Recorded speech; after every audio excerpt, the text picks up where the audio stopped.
Thank you for that. It was quite nice to hear Ajahn Brahm's voice. So I forgot to introduce myself. My name is Anusha, and I volunteered this year as the community coordinator, so you might be seeing my face during the rains period a little bit. If you've got any feedback or comments, suggestions, you can come and see me afterwards or email me at coco@bswa.org. But the real reason we're here tonight we are very lucky to have with us dynamic and renowned teacher Venerable Robina Courtin. So Venerable, I'd like to... I'm not going to sit on a chair. I don't want to sit on a brass cushion. Whose cushion is that? Oh, that's just a cushion for anybody to sit on. I'll sit there.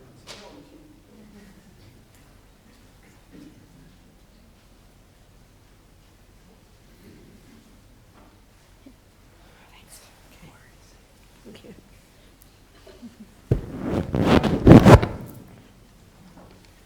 Okay, great. Thank you so much. Thank you, Venerable, for taking the time to come to our centre tonight. Oh, pleasure. Thank you for having me. My brief introduction won't do justice to Venerable Robina's life up to now, as she's had a very rich history full of adventures and extremes. Before donning the Buddhist robes in the 1970s in Dharamsala, Venerable Robina trained as a classical singer, became a feminist activist and worked with prisoners' rights, and she studied martial arts as well. But she didn't stop after ordaining though, and she continued her ventures and was editorial director of Wisdom Publications for a period of time before she left that to develop the Liberation Prison Project, teaching meditation to prisoners and helping to transform their lives. So since then she's also done a lot of other things, but I don't want to take up all her time. So I'll hand over to you now, Venerable Robina. Thank you. Thank you once again. Happy to be here again. The trouble is I can't see some of you way back there. I need a telescope. Like all you can do is see heads. I don't know if I... Anyway, move your chairs. Don't be polite. If you want to see... I like to see people, so if you want to move your chairs around. I don't know, that's what I'd tell you. Maybe you're polite here, I don't know. Okay. It's pretty not to see you. Okay. Okay.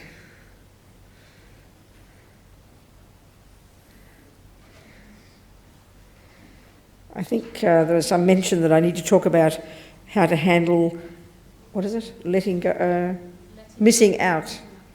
Well, let's use Buddha's psychology. You know, if we say we're Buddhists, or even liking Buddhism, we ought to really know Buddha's model of the mind. And I think often we don't actually study it, it's there, you know. And in fact, it even wasn't even the Buddha who first came up with this model of the mind, with these ingenious Indians before him. I remember the Dalai Lama reading at some point, he said it was these amazing Indians more than 3,000 years ago who were the ones who began the investigation into the nature of self. So I think if any of us are sort of European-based, we don't know much about India at all, do we? We know all about the Greeks, you know, and then when we think of the self, we probably think it was, Freud 150 years ago, who was the one who first began the discussion of the self. But it was these ingenious Indians before the Buddha. So the Buddha got born in that extraordinary tradition. I mean, they're the ones who invented this concentration technique. They're the ones who invented shamatha. It wasn't Buddha. These ingenious beings before him, this extraordinary world view was already existing. You know, the views about karma, the views about the mind, and these remarkable beings are the ones who created this technique, who developed this skill, and it's basically a psychological skill, the skill to hone the mind to this incredible degree of subtlety, called shamatha, called samadhi, called single-pointed concentration. And it was within their own minds that these ingenious beings back then first actually mapped the mind. So the model of the mind that, for example, that we study in the Tibetan monastic university system, that any of you who are scholars who study Buddhist psychology, it's exactly the same model, and it comes from these Hindus, you know, these extraordinary Indians. So we really ought to know about them if we say we like Buddhism. So Buddha, what he did, he went through that system as far as he could go, and then he, as we know, diverged in his own direction, specifically in relation to his own direct experiential findings about the self. That's Buddha's expertise, you know, so the mind is Buddha's expertise. I mean, so many of us will like Buddhism, and that's perfectly fine, but sometimes it's useful to know Buddhism as well, to know the words. And I think we often think there's a big contradiction between meditating and thinking about things, meditating and studying. But that's exactly what Buddha did. He just didn't sit there watching his navel for a few years. He actually unpacked and unravelled the contents of his own mind, ridding the mind of all the misconceptions, the grasping at things as permanent, the grasping at an inherent self, the grasping at no cause and effect, all the misconceptions, all these emotional delusions, as he calls them, the three poisons, all these toxic states of mind like attachment and aversion, jealousy, all these words we know so well. Buddhist psychology is detailed in its explanation of the way these states of mind work. So, it's really excellent to know about these things. If we talk about karma, for example, we know that that's this world view actually that was before the Buddha. Okay, Buddhism's got its own kind of take on the law of karma, but it's not just some kind of cute idea. It's a really detailed explanation of the world. It's a world view, basically. Not coming from the sky, but coming from the experiential observation of these amazing yogis, the amazing meditators, the amazing thinkers up to the time of the Buddha, and then Buddha after that, and then anybody since then who's been practicing Buddha's methodology, basically. Because what Buddha's saying, isn't it? What Buddha's saying is, we look at these Four Noble Truths, we're suffering because of these nonsense in our minds, Interesting Tibetans point here when they say the word mind. So this is Buddha's point. That's what Buddhist psychology is saying. That we have in our mind, in our consciousness, we have all these layers upon layers upon layers of misconceptions deep in our bones that we get born with instinctively because we've been practicing these misconceptions for so many lifetimes. The misconception of no cause and effect, the misconception of permanence, the misconception of clinging to the self, the misconception of attachment, anger. These are misconceptions. This is what Buddhist psychology would say. So it's incredibly powerful to know these words, and then you can use this as a basis when you meditate, and then in your daily life, because from your meditation you can then learn to become very familiar with the workings of our mind in our day-to-day life. I mean, most of us aren't going to give up sex, drugs and rock and roll and go to the mountains or go to the forest. We know that. Most of us will do some kind of practice every day, and then we'll live a regular life, go to the toilet, have sex and drugs, or no, maybe not drugs, I don't know, but if you have babies, you have to do these things unless you use Petri dishes, You get my point. Eat food, these things. So the application for most of us of Buddha's psychological skills will be in our ordinary daily life. And what that means is we have to become more and more aware of all the chaos in here. So, of course, in modern psychology, this chaos is considered normal.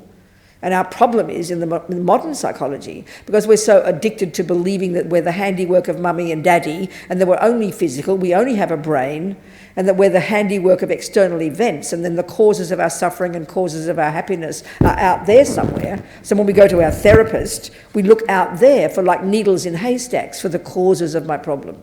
But we know Buddha's incredible skill is we look here. The words are easy, but it's the hardest job we'll ever do, because we're living in an environment that reinforces what the Buddha would say, the samsaric philosophy, the philosophy that we're these innocent victims who didn't ask to get born, who got plonked on this planet, and then and then good luck, and then happiness and suffering are kind of good luck and bad luck. We know that Buddha's got these really detailed, marvelous, articulate explanations of suffering and its causes, and therefore the implication being of freedom from suffering and its causes, and that equals happiness. So this is how we must apply this. It's not just a question of having a nice meditation in the morning and being all holy. Throughout the day is when the chaos is. Throughout the day is when we have to apply, isn't it, the skills we've learned. And what that means is to become more and more familiar with the workings of our own mind. I mean, in modern psychology, and Buddha agrees, we have like 1,000 thoughts a second, We need to become familiar. We need to become familiar with what's going on. And then what we need to do, and this is using Buddhist psychology, we need to distinguish between the neuroses, the poisons, as Buddha calls them. Well, the toxic emotions, as we would call them in our culture, it's a perfect word for it. And Buddha's got this really unique, distinct approach to the mind, it's very fascinating. We use the words naturally. We all know attachment, anger, love, compassion.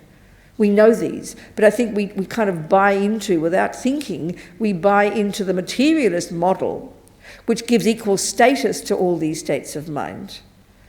And so there's the assumption in our ordinary world, and this is because it's all surrounding us, we tend not to question it, the assumption about a person, and we study this in psychology, that the assumption of an ordinary person would be you've got some attachment, some anger, some jealousy, some love, some intelligence, some compassion. Hopefully a little bit more than the good stuff, a little bit more of the good stuff. But there's no assumption, there's no view in neuroscience, there's no view in modern psychology that you can rid the mind of all the nonsense. And that's exactly what the Buddha is saying. That's what he means by nirvana. We know it doesn't mean some equivalent to heaven.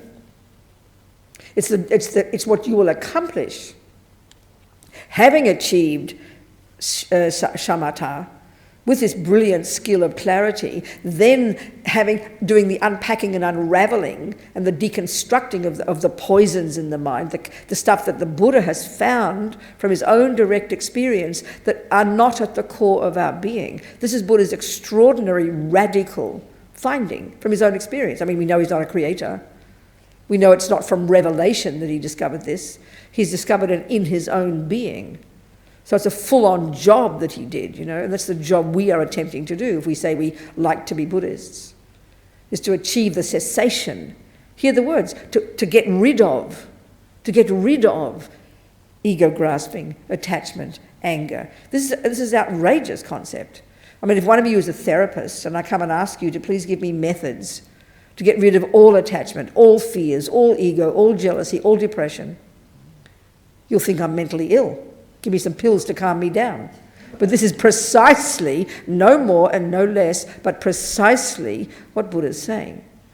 But even if we're all good little Buddhists, we tend also to think, oh, well, the psychology's over there and that's real life, but sort of holy Buddhism's over here. I mean, that's insulting Buddha, That's insulting. Buddha's this astonishing thinker, an astonishing psychologist, and that's literally true. He deals with the mind. We know that. He doesn't talk about a soul, a self. He doesn't speak Greek either, so he doesn't say the word psychology. But he uses the word mind. That's his expertise. And that should be our expertise if we're attempting to be like the Buddha. Because we know that Buddha, because he's not a creator, the approach of being a Buddhist isn't to merely have faith in the Buddha. I mean, I was brought up a Catholic, and I love my Catholic upbringing. I was devoted to God. I was in love with God, I loved Our Lady, all the saints. I went to Mass every morning. And of course my relationship with God was as my creator. He was the source of the universe. So obviously I had to have faith, and I enjoyed that. But that's not the relationship we have with the Buddha. But we often think it's the same unless we think of it carefully. I notice around the world we all ask the same questions. It's very interesting when I go to the different countries, We all ask the same questions, which is really kind of consoling in a way, because we're all miserable and want to be happy. But there's only one question I've ever had once from one person. And interestingly, it was a scientist in New Zealand. And he said, who revealed the teachings to the Buddha? That's an exactly perfect question if you are speaking from the point of view of most religions on this planet, which are the religions that assert a creator. So it's a massively different approach. But unless we think it through, we often think it's the same, because it looks the same. We say prayers, well, maybe you don't have as many pictures, holy pictures as the Tibetans. You've got none. A few up behind me here. But I mean, it has the aspect of religion, doesn't it? So unless we think it carefully through, we should look at the difference, the massive difference. But Buddha was a regular guy who did this enormous work, who came from this remarkable tradition of already these genius thinkers and meditators and holy beings. Went as far as he could go, unpacking and unravelling his mind, and he came to the conclusion, himself from his own experience, that there in fact is no inherent intrinsic self. That's where he diverged from the prevailing views at the time. And that we can get rid of all the misconceptions, all the nonsense in the mind that believe in the self and believe in all the other nonsense. He came to this himself. There's a really powerful point to remember. So when I told this scientist I said, well, no one revealed it to him. He came to these observations himself. I said, would you ask Einstein who revealed relativity to Einstein? Well, we'd all laugh, because we know that Einstein was a regular guy who used his intelligence and who observed the universe and came up with certain findings from his own observations. And he's called relativity, or E equals mc squared, or whatever. That's what we call science. Well, Buddha's literally the same. Don't think he's not. Literally the same, except he has observed the law of karma. He has observed there is no self. He has observed that all these neuroses, these poisons within us, are adventitious, that they're not at the core of our being. He's observed the past. He's observed the future. He's observed, like the great Hindus did before him, and this is nothing special, that the mind goes to far more subtle levels, and that those subtler levels of cognition can see the past and the future. This is just part of what Buddha has experienced directly himself with his own mind. But it's a shock to us to hear. You know, the scientist was shocked, because we don't say, oh, I believe in mathematics. We don't say that, do we? Oh, I believe in botany. And this is the crucial point if we're really trying to be Buddhists. That's the approach if you have faith in a creator. And I'm not complaining. I think if a person lives a life with a faith in a creator, you'll live a happy life, you know. You know that God has a plan, and that's his job, and he doesn't need to tell you his plan. So you have faith in God. Perfect. Nothing wrong with that. But that's not the approach for the Buddha. The Buddha says we too can do exactly what he did by doing the job that he did. He says, here's my methodology. This is exactly what I did. Over to you, and you'll come to the same conclusions. You too will rid your mind of all the neuroses. You too will rid the belief in a self. You too will achieve liberation from suffering. So, you know, we say all these words, you know, in a holy kind of voice, but it's a full-on job to do it. And it's not a question of believing in it. That's the difference. So saying you believe in botany is fine, because it does work and some people can use it. But if someone says, please go and grow me a rose, you won't know how to do it, because you only believe in it. So the difference between believing in something and actually knowing and doing it, the difference is unbelievable. And that is the approach in Buddhism. Because he was a regular guy who became an amazing being by doing the work in his own mind. And he basically says, this is what I did, over to you. Just like Einstein. This is what I found to be true. He's not asking us to believe him. Einstein is not asking us to believe in relativity. He's not asking us, he didn't say he had a revelation about relativity. He didn't have a vision about relativity. We'd throw him out the door if he told us that. He used his own intelligence and he observed the universe. Well, that's what Buddha does. Buddha says karma, the law of karma, is a natural law that runs the universe. He simply had the intelligence with his subtle mind to observe it. The Hindus before him did as well. It's not speculation. It's not crossing your fingers and hoping for the best. It's really important to remember this, you know. Okay, most of us will only like Buddhism. Most of us won't actually really learn it all. And, you know, eventually one life, hopefully, we will achieve nirvana. But don't cross your fingers if you don't do the work. It's like saying, oh, I have faith in relativity, one day it'll become true to me. No, it won't. You've got to do the work. And that's the point about being a Buddhist. It's okay to have faith in Buddha. It's okay to have faith in Buddha, but that's not enough. Eventually it'll run out, you know. You've got to do the work. And the work is working on your mind. One of my teachers, Lama Yeshe, says being a Buddhist is being your own therapist. It's a really accurate statement.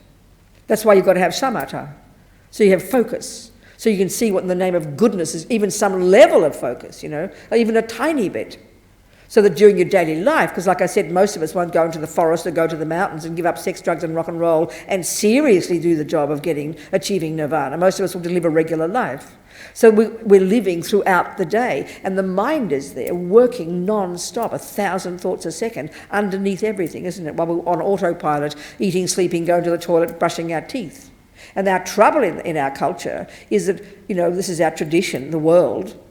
We only pay attention to what's going on here when it comes to the surface and it's vomiting out the mouth and you want to kill your kid.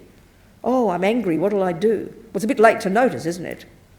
So that's why we have to have some kind of focus in meditation. So in our daily life, we can be conscious and keep it simple, you know, be aware of what on earth is going on in here before it vomits out the mouth. This is so practical, but so hard. Because when we're, feeling all the unhappiness, of course we blame the outside. This is very instinctive. It's what ego does, So what are the names? So let's just look at the basics of this approach to the mind that Buddha takes, from his own observation. I think it says in Buddhist psychology that Buddha identified 84,000 distinct different poisons, delusions, neuroses, misconceptions, disturbing emotions, whatever words you want, that are all synonyms in Buddhist psychology. But we all know he narrows it down to if we can know the 3 poisons, these 3 toxic emotions. Attachment, or craving, or desire, there's many synonyms. Anger, and then the root of them actually, which is ignorance. In Tibetan, it's called ma-rigpa, unawareness, this primordial, the deepest misconception, which is the one in us that clings to the self, clings to this fantasy self, That's the root. And there's like a hierarchy between these 3, actually. And if we can understand these 3 in the way Buddha understands, it will be a revelation. We will understand our own mind and our own suffering really well, and we'll be able to understand other people. So ignorance, or this ego, they call it colloquially, certainly in the Tibetan translation, of this ignorance, this root delusion. I don't know what the Sanskrit word is or the Pali word, but it's known as ego grasping.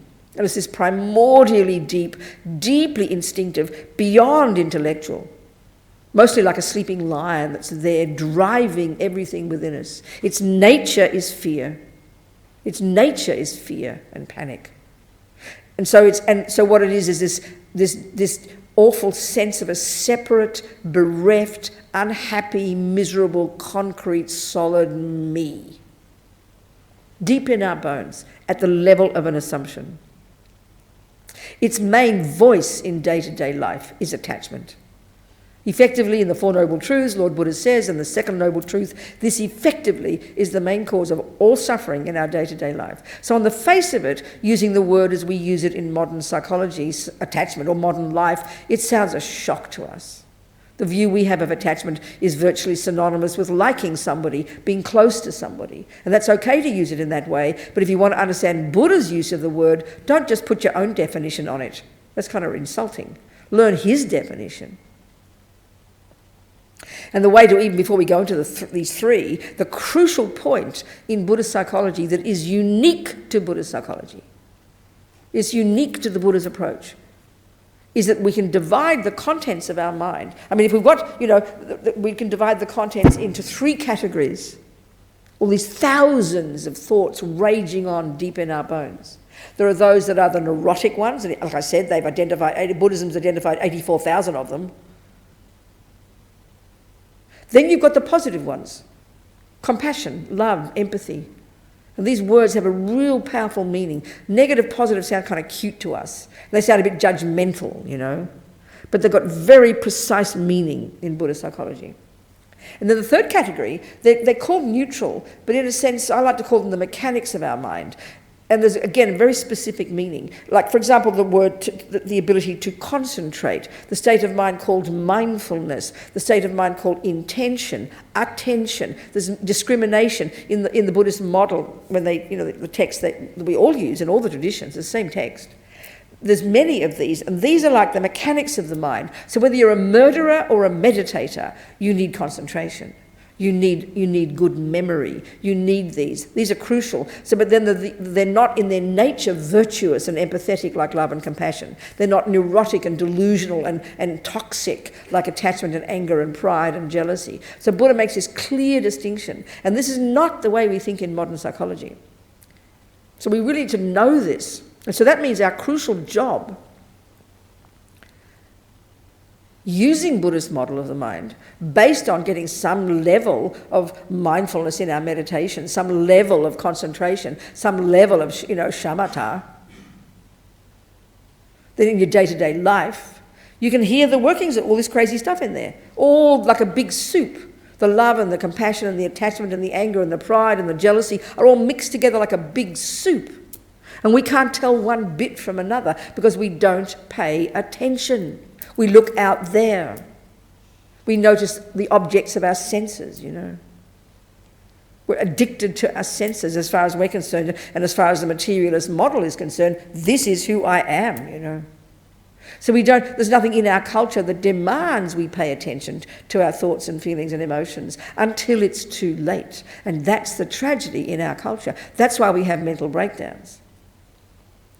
Because we don't pay attention until it's too late. For me, there's a dumb analogy, but it's a good analogy. It's like as if you're driving on the freeway at 120 k's an hour and suddenly you notice your wheels are falling off. Oh, my wheels are falling off. What will I do?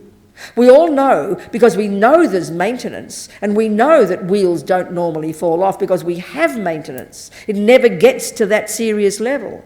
But it's as if you've never heard of maintenance. But we know we maintain our bodies, we maintain houses and everything until you don't wait till all your teeth are fallen out before you go to the dentist. You don't wait, until the trees are crawling up the house and before you start doing the gardening. We have maintenance, but not for our minds. It doesn't belong in our culture. And we just assume it's normal to one day wake up inert because you can't get out of bed because you're so profoundly depressed, to then notice, oh, I've got a problem, I'm depressed. And then we do something about it. It's insane to think this way. Buddha's skill, forget about achieving nirvana, this life, don't hold your breath. But if we apply the skill that Buddha's telling us, it means using some semblance of focus to be noticing what's happening here before you're inert, before you're vomiting out the words and want to kill somebody. This is really intelligent. Again, forget about getting high realizations. Just using these skills to some degree in your life based upon knowing a little bit about what Buddha says about the mind. It's not going to come naturally that it'll suddenly reveal itself to you. You have to learn it, you know. Like you can look at a garden and get very mindful. You can get extremely mindful. You can have brilliant mindfulness of a garden. You can be so mindful, you can have such good concentration that you could replicate the garden in a drawing. Brilliant. But what if you can't label what you're seeing in the garden? You're in serious trouble. What's the point of just being mindful of your garden if you don't know how to distinguish a weed from a herb? That's the job here.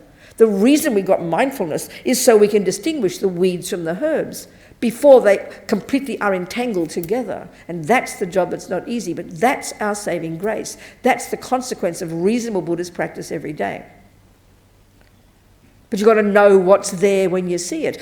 Our trouble is we only notice the anger when I'm shaking, shouting, the words are coming out the mouth, the tears are coming out the eyes, and you're having a panic attack. That's the wheels falling off. It is too late.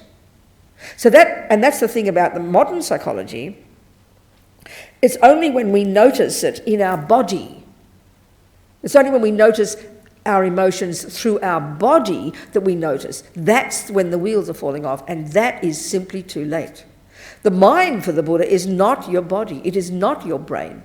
Doesn't mean the brain doesn't play a role. Your mind is the cognitive process itself, which is all these countless thoughts and feelings and emotions. So we've got to go beyond the physical, beyond the emotional component, beyond the shaking component, to listen to all the constant conceptual stories in here that are raging on, we know, from the second we wake up in the morning until the second we go to bed. But they're there, and while we're on autopilot, leading our lives mindlessly.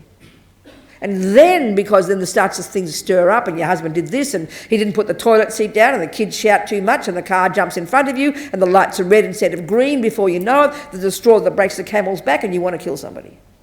Then you think, I better do something about it. It's just absurd. We use preventative maintenance of our mind. That means becoming conscious of what the hell is going on in here. It's not mystical. Believe me, it's not mystical. It's just hard work, that's all. And then, what do you do when you do notice the weeds from the herbs? Well, you be your own therapist. We do it all the day. You feel yourself getting annoyed. You feel it in there. It's called anger, okay? It's called anger.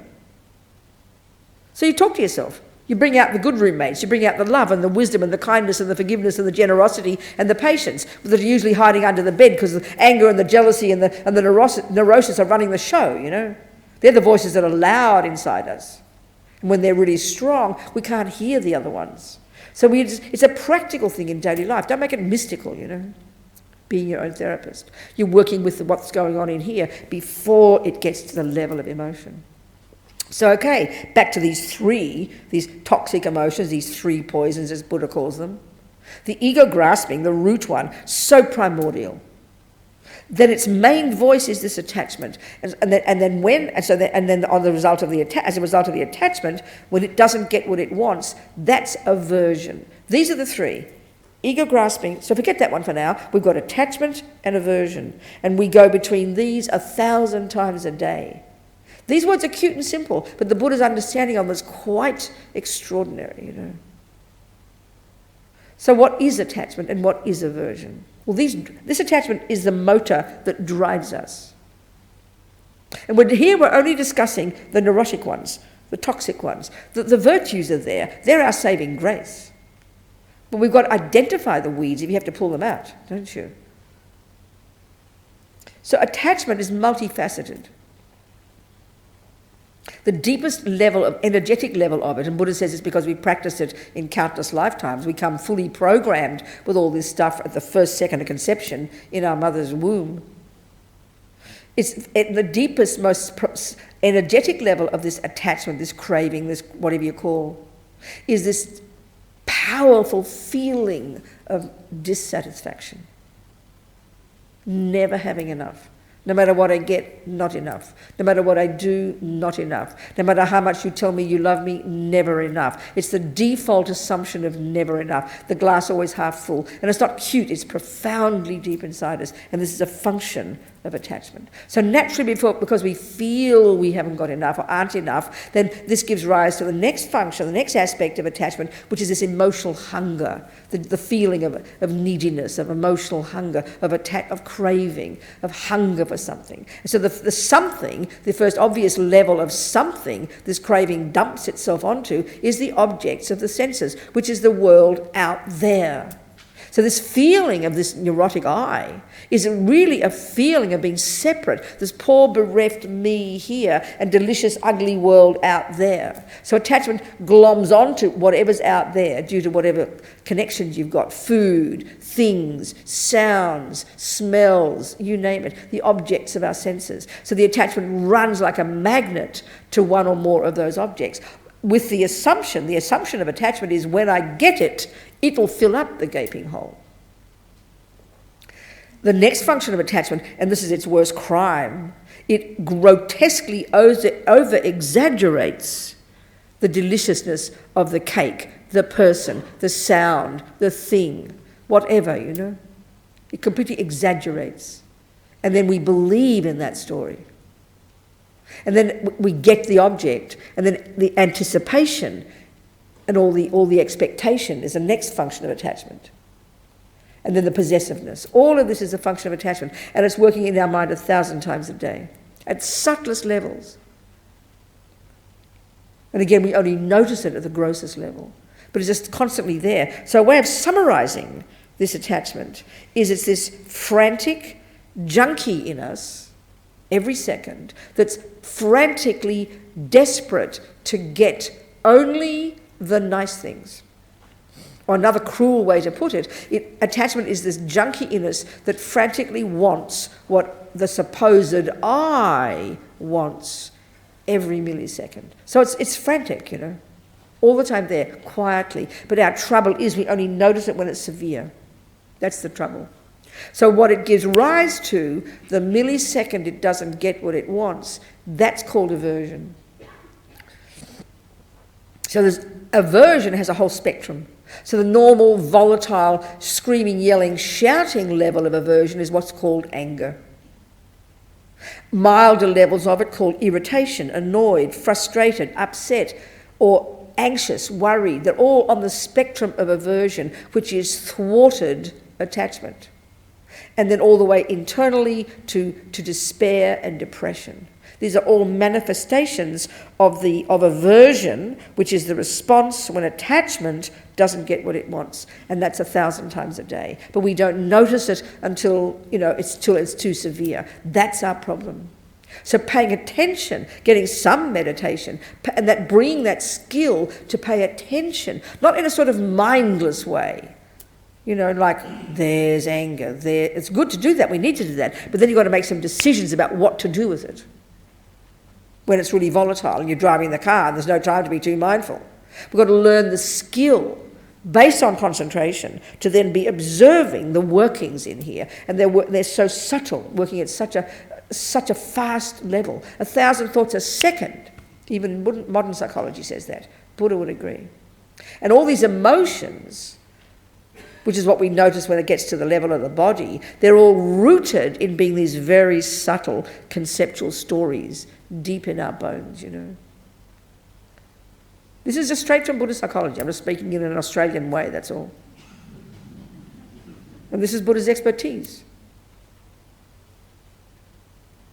And this is what, if we like Buddhism, this is the stuff we should know. Not just say a few prayers and like the Buddha and do our bows and things. That's okay. Not enough, though. So the energy of attachment is the one of frantic, needy, never having enough, missing out, not getting. It's like terrifying. We really understand it, If we see it. And we should be delighted to see it, not guilty, because this is the source of our pain. And this is the approach we need to have. Instead of the guilty, I'm a bad person approach, which is how we hear this stuff, we hear it as like in a moralistic way, That's really mistaken. We should be delighted to discover what's in our crazy mind, because now we can identify the problem, because now we can fix it, because it is not set in stone. This is Buddha's fundamental point. And all the other rubbish are the result on these three, after these three, jealousy and all the other nonsense come as a result of these. But understanding even just these two, attachment and aversion, that sounds so simple, is quite profound, So I want you to ask me some questions.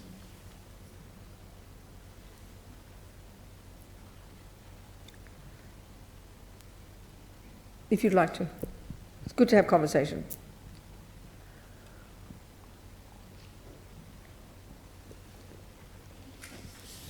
Yeah. Hello, thanks for the talk. Where are you, darling? Oh, I see you, yes. Yeah. Yes. I was just wondering, what made you change from becoming like a Christian or religious to then becoming like Buddhist? I see. Well, I grew up a Catholic, like I mentioned, and I loved God. When I first went to Mass, I announced I was going to be a priest. I was so happy, But they told me I had to be a nun because, I think I was so little, I didn't understand that reason intellectually, that I wasn't a boy, right? So I thought, okay, I'll be a nun. Then I was 12, I was on my knees begging my mother to let me be a Carmelite nun, like St. Therese. I was always an extremist. And so she sort of became a nun when she was 14 and she suffered for God. And I tried to suffer for God too, but I wasn't very brave. But anyway, my mother, I cried when my mother told me I couldn't be a nun. And then 20 years later, she cried when I told her I was going to be a Buddhist nun, So, but in between that 20 years, between 12 and 32, 20 years, between that period, I think I was a Catholic until, you see, also interestingly, I was always the naughtiest kid, really rebellious and naughty, and the religion part of me was always inside. I never talked about it. I just thought this is the world, I'd read all these things, but I never acted holy. I was the opposite to holy. But it always just preoccupied my mind, the meaning of life, what is God, all these things I liked, I enjoyed. So then when I was 15, I heard a record. My mother was a classical singer and she wouldn't let us listen to rock and roll or anything. She was very strict. But I heard some blues. I heard Billie Holiday. I saw this 6-inch LP and I bought it for sixpence. And I wondered who he was. That was the opening up of my mind. It became more spiritual, from spiritual kind of to social, especially hearing about black American music. It just very moved me, opened me up to the world. And then by the time I was 19, it was decided it was goodbye God, hello boys. Couldn't have both. I didn't have guilt. I never worried about guilt. That was boring, So then I became this hippie. And I was always very serious in whatever philosophy I did. I was 100%. And then I went to London. That was in the late 60s. And then I sort of hippie moved quickly into sort of radical left, kind of, demonstrating and all that kind of business. And then radical black politics. And then feminist. And I think I just kept looking, going through, exhausting all my options, And Really. I mean, so I joke about it and say, when I was a Catholic, all the non-Catholics were the problem, and then when I was a hippie, all the straight people were the problem. And then I was a kind of radical lefty, all the rich people were the problem. And then black politics, all the white people were the problem. And then feminist politics, all the male people were the problem. And there really is no one left, that's it. I mean, I look back on it, it was like that, kind of very seriously eliminating all the options for what is the cause of suffering. And then I bumped into these Tibetans when I was about 32, and they told me I should start looking at my mind. Well, that was a brand new idea to me. I'd never heard of that before. Well, here I am, all these years later, still trying to do the job that Buddha says, so I haven't exhausted that option yet.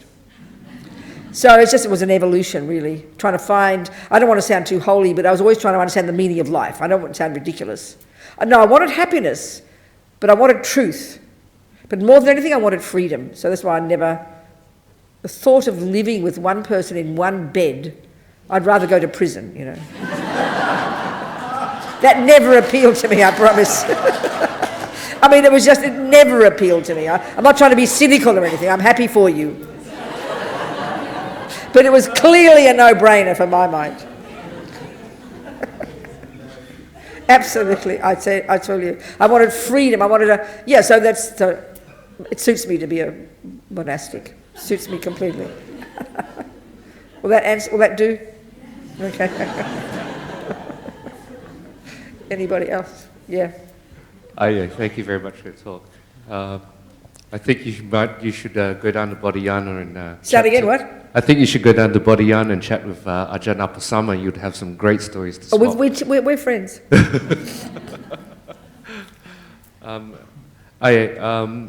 Along those lines, I have two questions actually.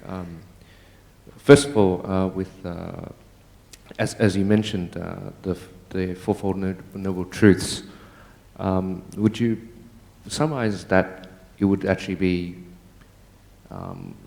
such that it's actually asking us to go against radical biology itself? Against what? Against biology in itself. We're almost hormonally linked to going off and having all of the desires of ego because it's fight or flight and survival and stepping away from that. No, I hear you, exactly. So I think the key is to really understand the way Buddha talks. If we try to squeeze it into the materialist model, and I say materialist not in a cynical sense, but in a literal sense of identifying, the philosophical materialist view is a very elaborate presentation of the universe, isn't it? And it's based on the assumption that there is only the physical. We have to accept that, don't we? Well, that's radically not what Buddha's saying. Is what he's not. He's saying it's not that. So when we can really begin to understand, even theoretically, the Buddha's view of what consciousness or mind is, and how this body is imbued with this consciousness, and then that these great genius Hindus where Buddha came out of, they delve deep into the mind. That's what the single point of concentration meditation allows you to do. And they mapped the mind internally. That's an outrageous concept. And when you've gone beyond, when you've achieved single point of concentration, as you know, this shamatha, and you saw a person in that meditation state, they would look like they were dead. They have literally accessed a subtler level of cognition. We've got to know this from the Buddha's point of view. It's not criticizing the materialist model.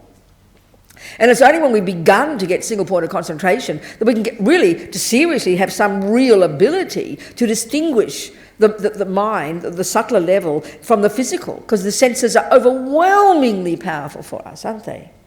So the whole flight, so then, for example, that thing you just said, what was it, flight and what? Fight or flight. Yeah, okay, that's who came up with that one? Wasn't that Mr. Darwin or something? Who came up with that?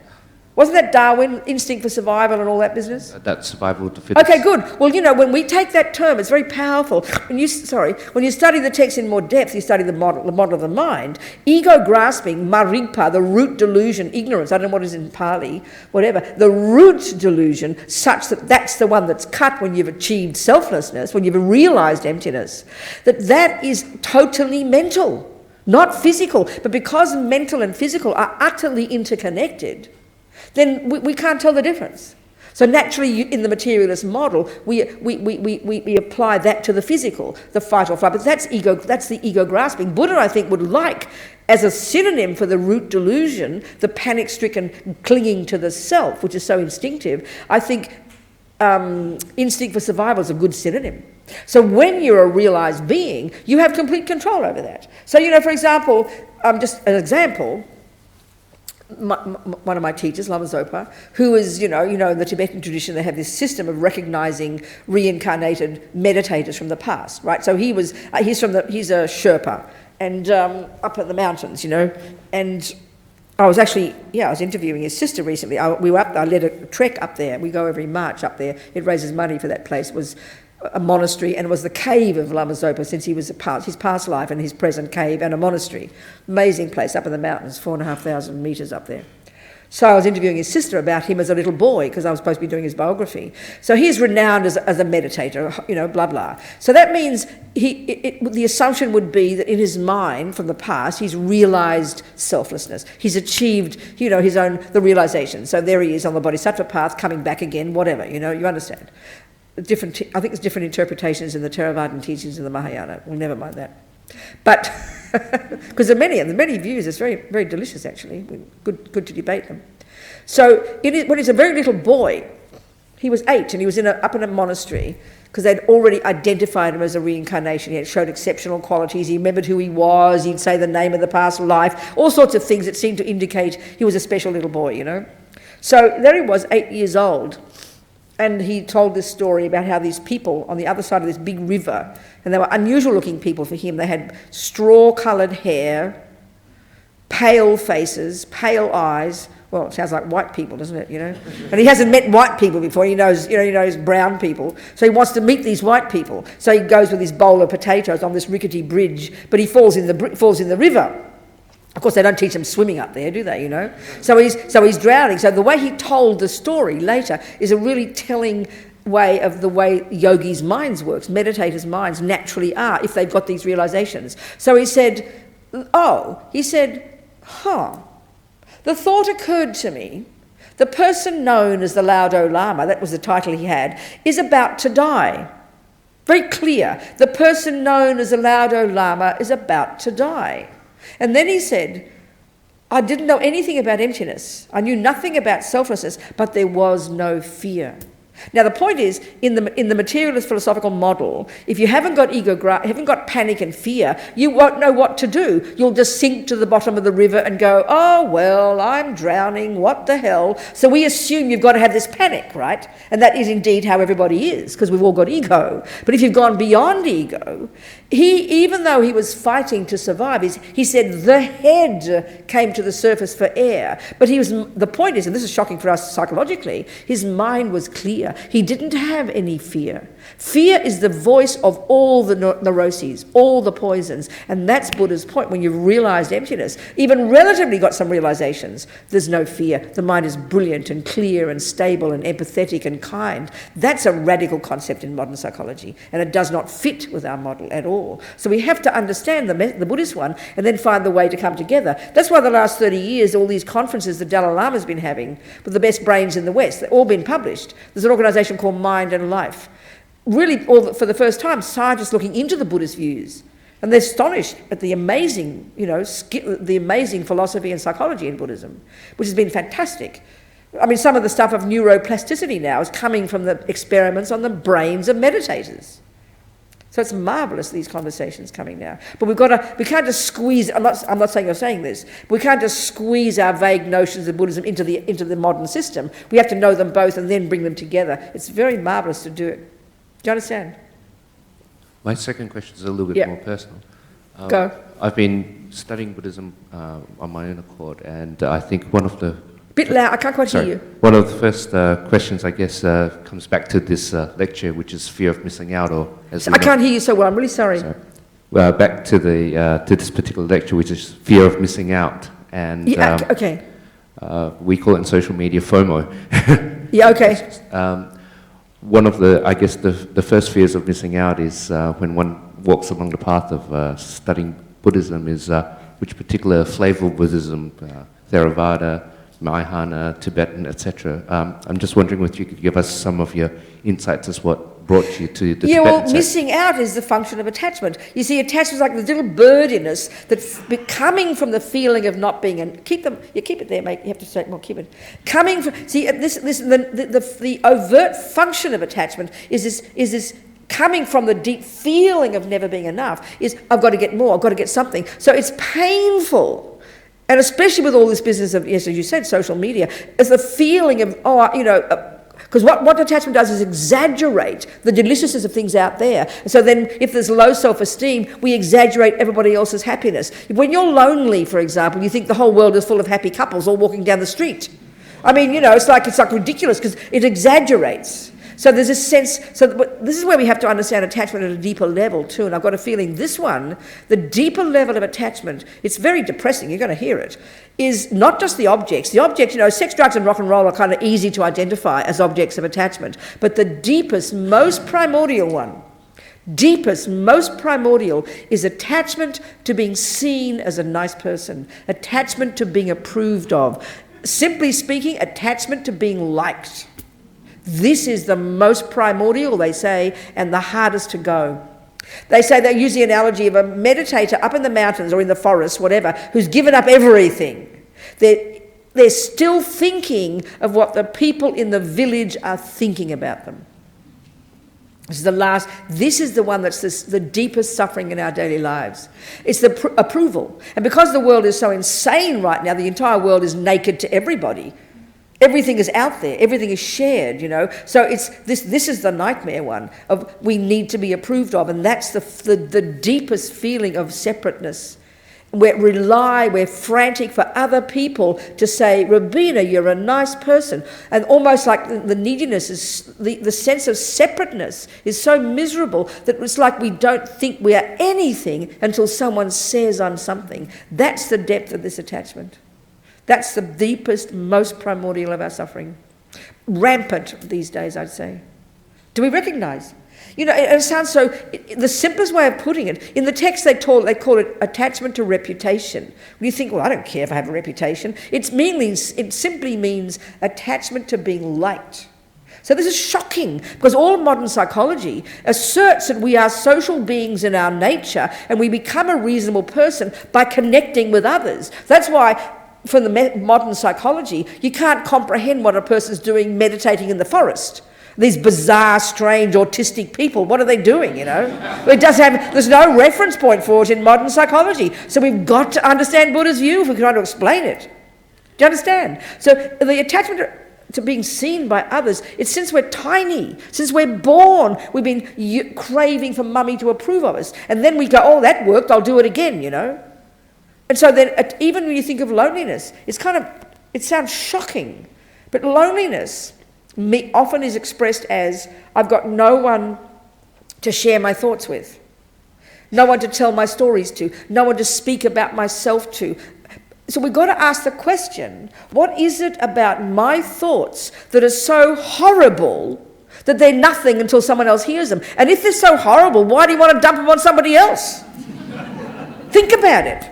So the Buddha's saying everything that we are is in here already, radiant and blissful and clear and perfect. We just think the opposite. We think that we're a peanut. And this is the depth of, schizophrenic is not a joke. I'm not being sarcastic here, but the sense of dualism and the sense of separateness is the main function of ego grasping. And when you've achieved some level of realizations, the feeling of connectedness with others is sublime. That's because the poisons are less, So it's very practical. This is our deepest attachment. All the time comparing, all the time thinking it's all out there, and all the time desperate for how many yeses and ticks and loves and smiles and hugs, and then still we're not happy. 27 people can say they love you. No, I'm not really worthwhile. One person says you're a creep, and that's the one we believe 100%. This shows the depths of the sadness of our own ridiculous minds, we recognise. So the job's internal. Hard job. What else?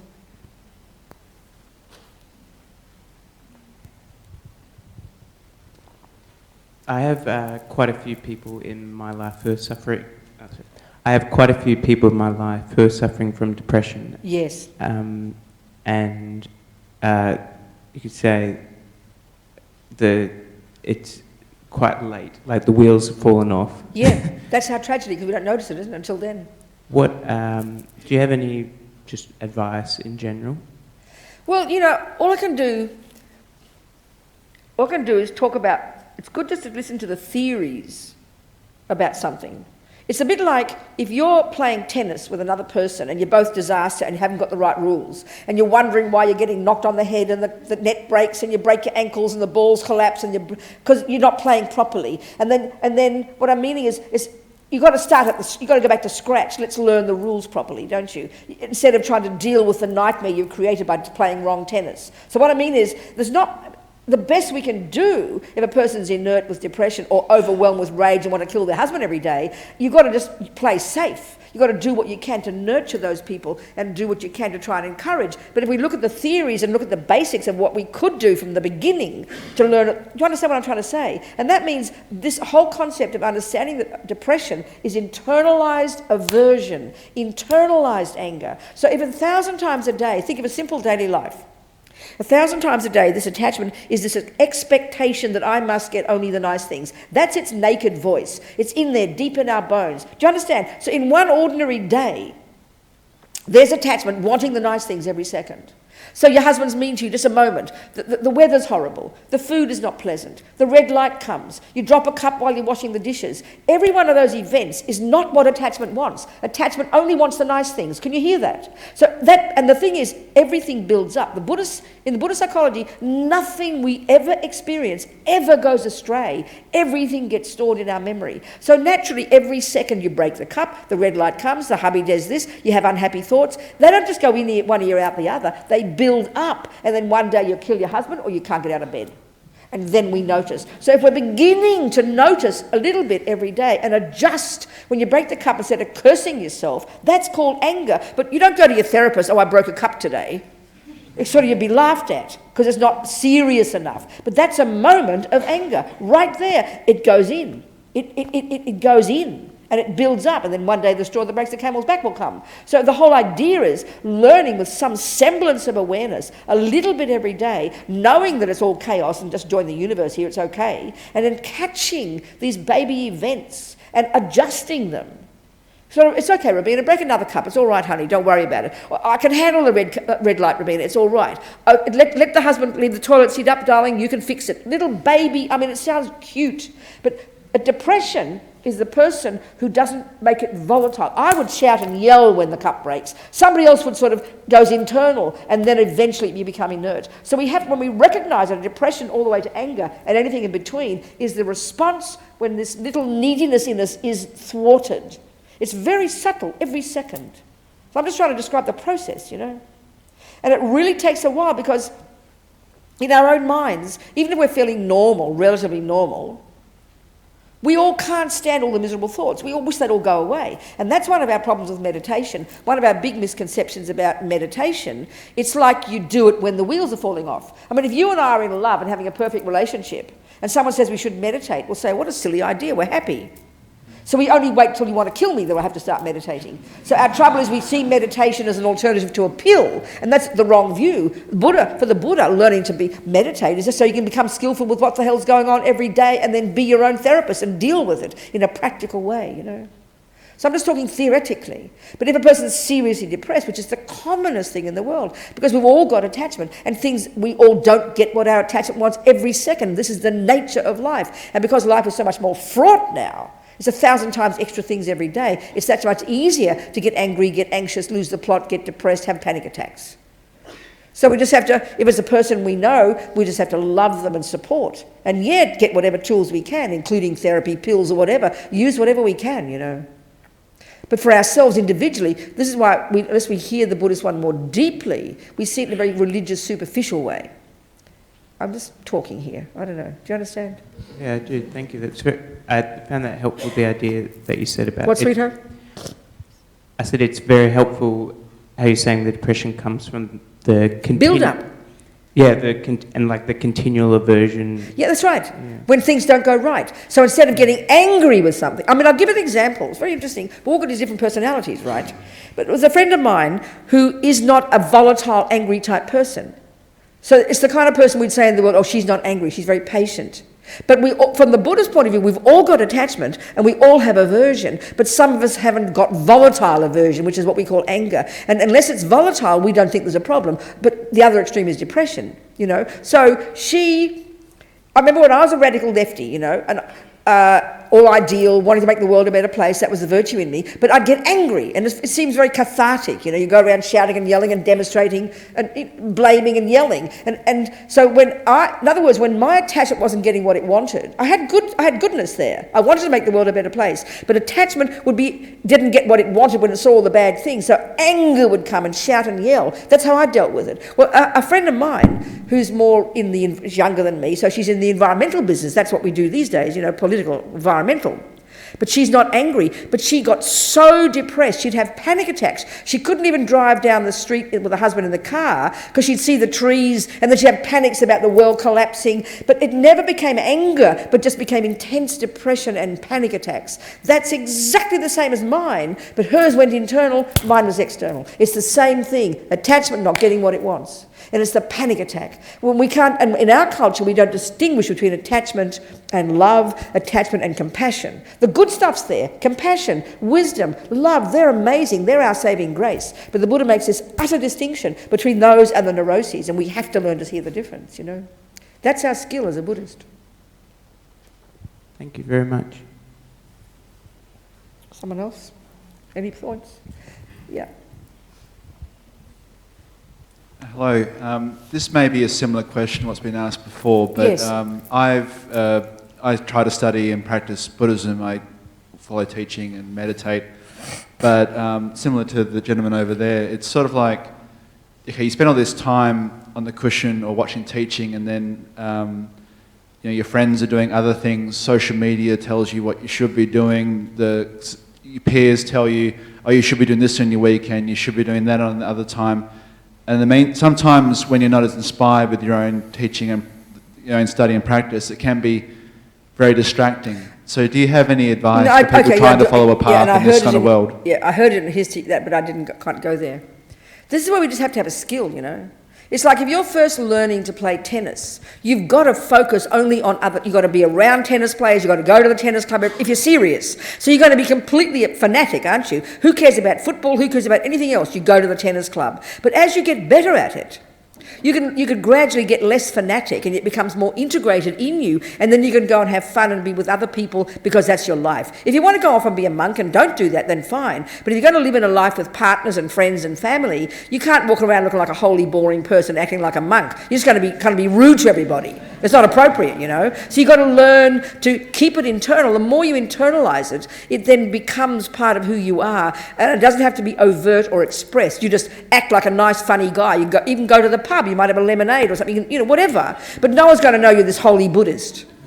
You're this nice guy, because the proof of the pudding is you become a nicer, wiser, more easygoing person. Do you see my point? That's when it becomes integrated. When it's not so integrated, it's all a bit fanatical, and then we get a bit sort of holy and religious, and I don't want to go to parties, no, I'm not going to go to football, I might lose my equilibrium. Well, you've got to know where you're at, you know? You understand? And not be nervous. Because if you want to be a monk, go off and do that one. But if not, you've got to find the way to be balanced, you know? And then you understand, and that just takes time. The more you integrate it. In the beginning of everything, we get overexcited about it. But as we integrate it more, you know, a person shouldn't know that you're a Buddhist. You should be like a friendly person to be around. They like your company. And you're easygoing, you're not judgmental, you're not kind of fanatic. You're just a friendly, nice person who doesn't judge other people, who doesn't get upset by other people. That takes time, but that's the proof of the pudding, you know, and we have to know where we're at. You understand what I'm saying? Do you think? You don't look like you do.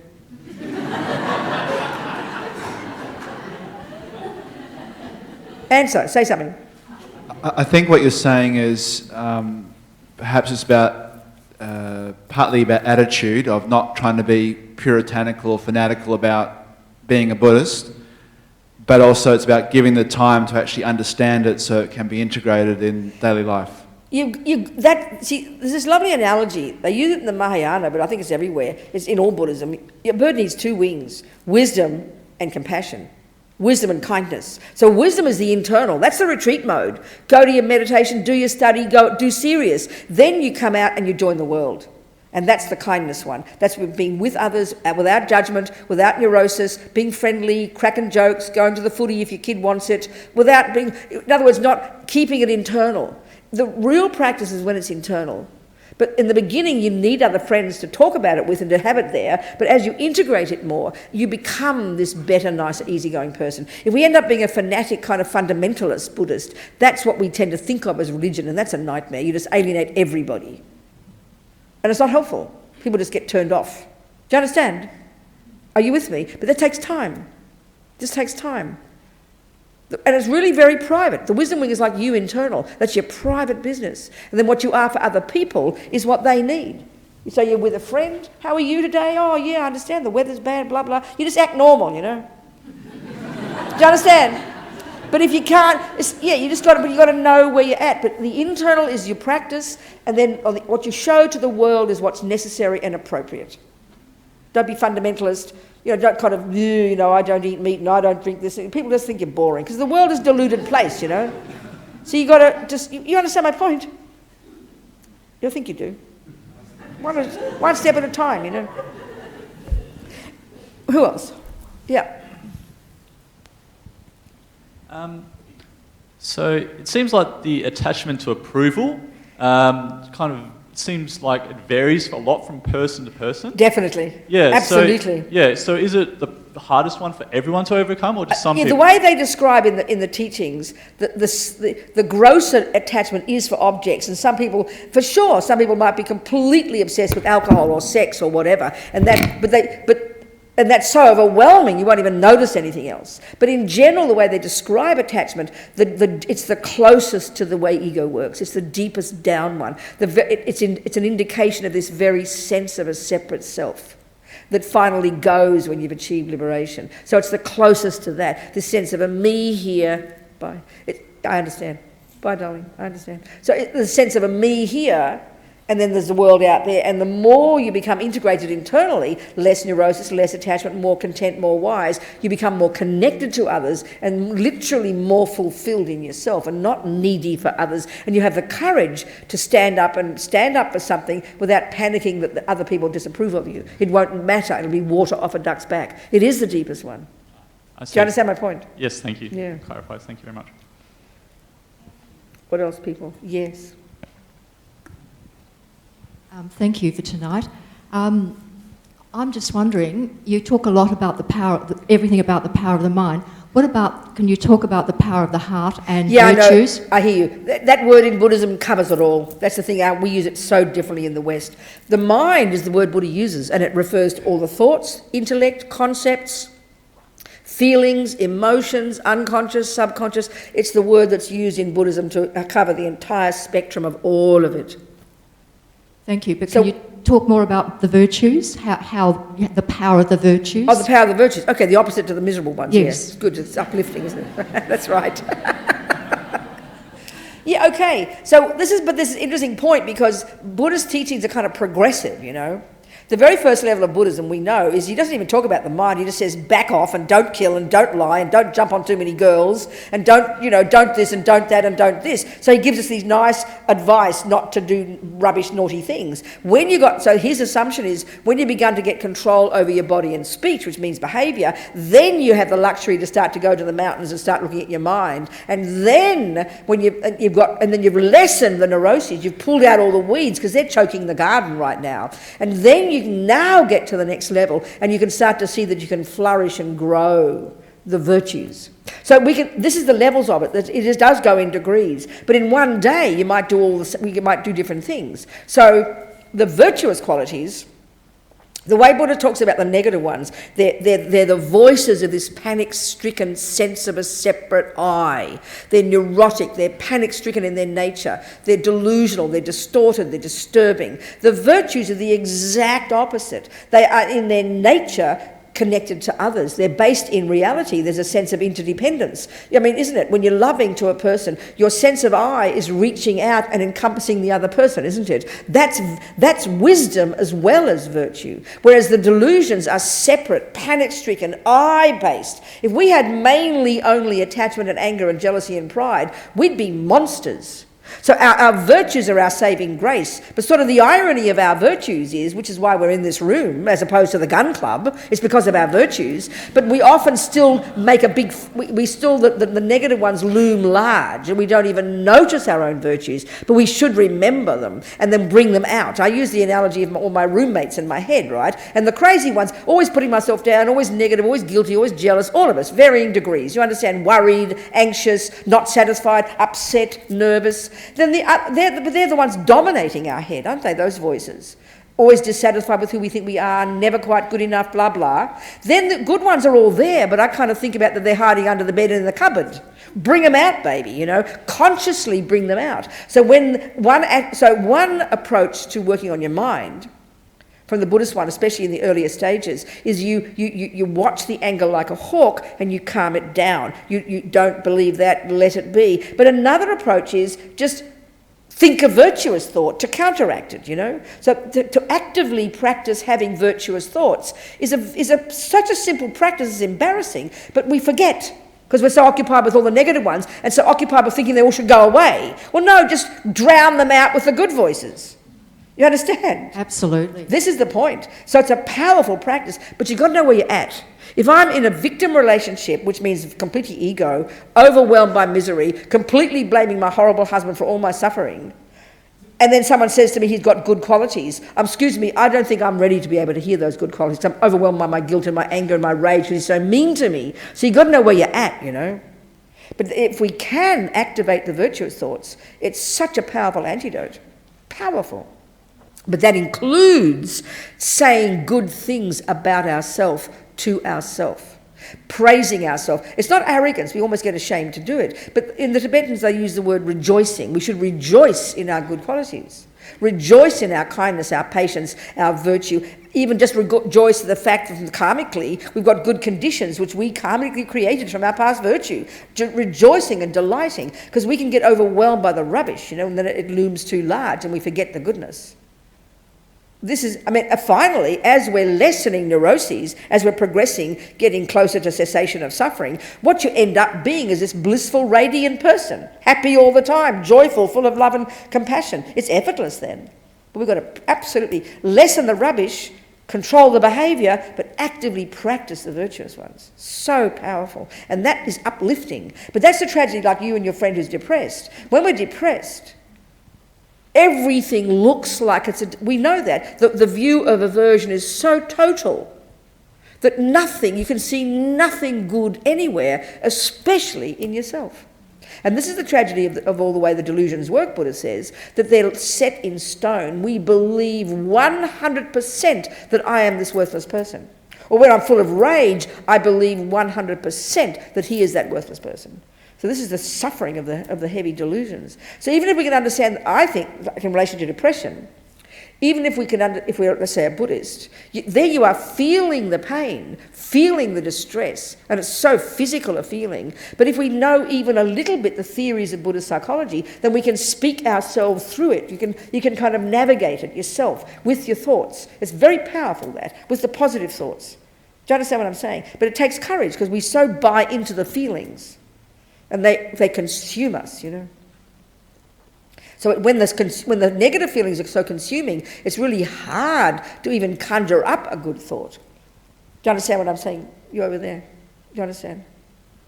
Are we communicating to both of you? Yes. Well, I have contemplation every day, reflection, and I bring the love in. There you go. That's it. Yes, absolutely. Powerful. You know, I see the shadow. I work with what I don't like about myself, there you go. And then I bring in the love. Perfect, darling. Perfect. Totally perfect. And thank you. Okay. What else? Yeah. Thank you so much for sharing your wisdom. Okay. And I'm sure, we appreciate that the Buddha spoke in Where a are unique you? way. Who's talking? Right here. I'm confused with several microphones. I'm kind of getting a bit... Okay, there you are. Go. But yeah, we Go. can appreciate that the Buddha spoke in a certain unique way. And tonight you certainly spoke in a way that inspired many of us, and including myself. Good. Gave me goosebumps in a way as well when you spoke about your analogies. But my question to you is, can you tell us about your first session teaching the gift of meditation to prisoners? I understand. Well, yeah. How it started, actually, it was, time goes quick, doesn't it? 1996, I was based in the States. I've been based there since about the mid-90s, right? And I mean, I was editing our Buddhist magazine, and I got a letter from this young Mexican-American from Los Angeles. He said he was 18, he'd been in prison since he was 12, in gangs since he was 11, and there, the sentencing in the prisons in America, I can't even describe. Don't get me started, Unbelievable, the suffering in the prisons there. America's got like 5% of the world population, but it's got 25% of the prison population. Which is also what I hear in this country, that, black Australians are like 27% of the prison population in this country, so it's even a more shocking concept. But never mind, it's always going to be the same in every country, because it's always the poor people in prison.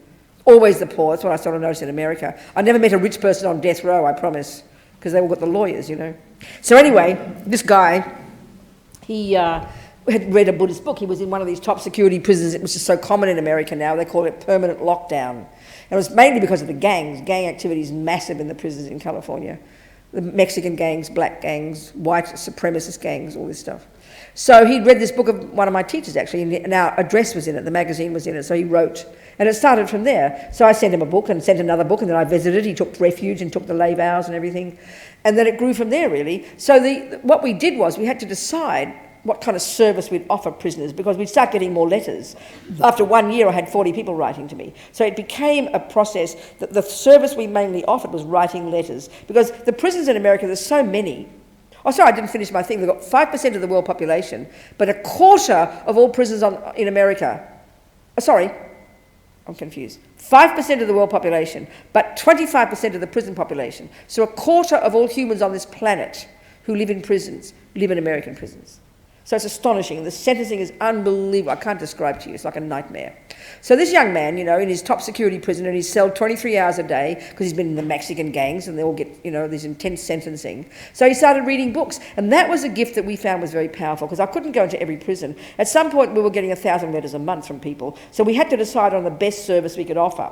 Do you understand? And that was sending books. Because these people in prison have no money, no people, no books, nothing. And when you're bored out of your brain in these violent, insane places, and then you write, because you write. We don't force it down their throats. They write to us. They heard about us. And we get them a book. They love their books. Even the people, these young working class guys who don't know how to write.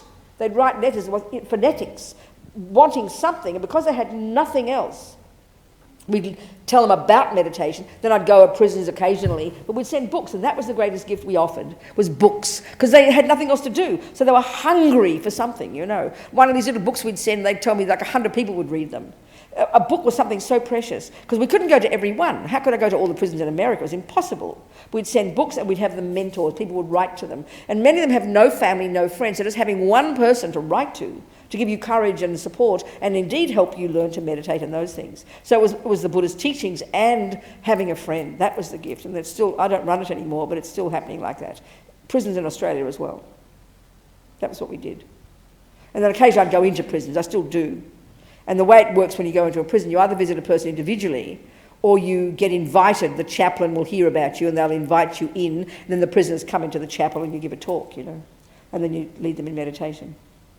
So the thing is that what I realised was that they're just the same as us. There's no difference. Whatever I said to them was exactly the same as I'm saying to you here. There's not a fraction of difference, because we're all human. We're all the same, And the irony of it in prison, I'd say, is that many of these people, like the Mexicans, they would never have heard the word Buddha. Many of the young black Americans would never have heard the word Buddha in their regular life. So the irony was, in prison, they became these Buddhists. Very interesting. For me, it was very moving and very inspiring, because they didn't have the luxury of changing anything. They couldn't change anything. They had to change their mind. They had no choice. They had no choice. They couldn't get out of those cells. They couldn't get their life sentence taken. The guys on death row couldn't change it. So that you either go mad or you use these tools. And that's what I found about them, was so inspiring. Whereas the irony for us, we're not in prison, but we're so caught up in our own misery sometimes, so caught up in our hopelessness, that we don't even think we can change the job or change the relationship because we're so paralysed. But we don't even know we can change our mind either. So we're even in a worse situation. Do you understand? I always use one example of one woman on death row. I know many people on death row. There's one woman, I didn't meet her, but I read about her. And she was in Florida in the 70s, hitching with a hippie husband, hippie kids. They got picked up by two guys. And then the cops stopped them, and the guys killed the cops and blamed the hippies. So they're on death row in Florida. So death row for killing policemen, you're like the worst monster in the universe, you know. She was there for 17 years and finally got out. Her husband got executed. So you try and think of your life when things go wrong, okay? Try and think of depression when things go wrong, things bad, and everybody, our lives are full of things going wrong. Can you imagine your husband executed, you know? You're innocent. I mean, the nightmare of some of these stories, and the normal response, of course, among normal people is you go completely out of your brain. You go completely crazy. Well, this amazing woman, I think she did yoga and things. I don't think she wasn't so-called Buddhist. But she had this remarkable mind, I think. She said at one point, finally I realised I could not change anything, but they couldn't take my mind from me. So I decided, I'm not a prisoner, I'm a monk. I'm not in a cell, I'm in a cave. So the fact is, we love to hear these things, but think it through, that the insanity of that, you know, and the courage, and that really is the essence of Buddha's practice. This is exactly the Buddha's approach. This is exactly what Buddha's saying. Babies, you can change your mind. That's it. This is what Buddhism is. This is his skill. That's his genius. But look how hard it is to do it, you know. Whereas this amazing woman, you know, amazing, that for me is so courageous, so intelligent, really. She was able to bear that pain without going completely berserk out of her brain with that righteous anger that we in our culture think is so valid, you know. She could see there was no benefit to her of going crazy. So she was able to change her own mind and retain her own sanity and become a better person. And then indeed, she also never stopped working on her freedom. She just didn't give up watching a navel. She never stopped working on her freedom, and she got out in the end. And now I've read about her that she went to Ireland for something. It was a nice ending. I was so happy for her. She went to Ireland for some Amnesty International conference and met this Irish guy who'd been in prison with the British and been accused of killing 2 British policemen, who was also innocent. And they met and fell in love, and now they're living in Cork, running a retreat centre for prisoners who've been falsely accused. I was so moved by this gorgeous lady, you know. But that's, for me, the essence of the thing, and that's what I find among my prisoner friends. So powerful, so encouraging. They know they can change their approach to life, and that's really the essence of Buddha's teachings, isn't it? That's beautiful, thank you. Okay. Time to go home, isn't it? 9:20, isn't it time to finish? What time do you go home? Huh? What time do you normally finish? Oh, I'm so sorry. Look at it, 9:20. Oh, forgive me, you should have stopped me. Sorry, I'm sorry. Can I just sing a little prayer to finish? Yes. A little baby prayer. 2 little baby prayers in Tibetan. One is what we call a dedication. So basically it's saying as many moments as there have been is as many seeds we've planted, you know. So may we nourish these seeds without practice from this moment forward, no matter how long it takes, to develop our amazing potential, the wisdom wing, so that we can be of benefit to others, the compassion wing. And the second little one just makes the aspiration that compassion, love, grow in the hearts of all, you know. I'll sing in Tibetan. Gewadi nyududag lama sangye drub gyune drowa chikyang malupa dei sala gopasho Jangchub semcho grinpoche ma ke panam ke gyuchig Kia pa nyam pa me pa yang gong ne gong du pa ba sho.